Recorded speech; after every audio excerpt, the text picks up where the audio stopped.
Naitala natin ang pinakamataas na bilang ng botanteng bumoto sa kasaysayan ng midterm elections, kapwa sa porsyento at sa kabuuan bilang ng mga botante.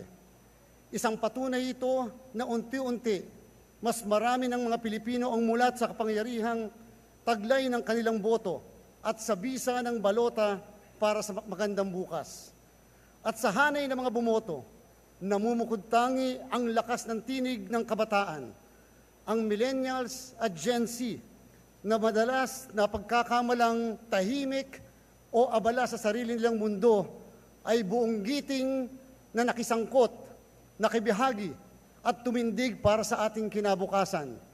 Hindi na sila maaaring paratangan o pagbintangan na nananatili sa gilid ng kasaysayan.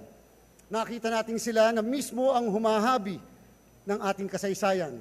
Tangan ang kanilang mga balota, tila ba nagsasabing, narito kami, kabahagi sa paghubog ng ngayon at katuwang sa paglatag ng bukas.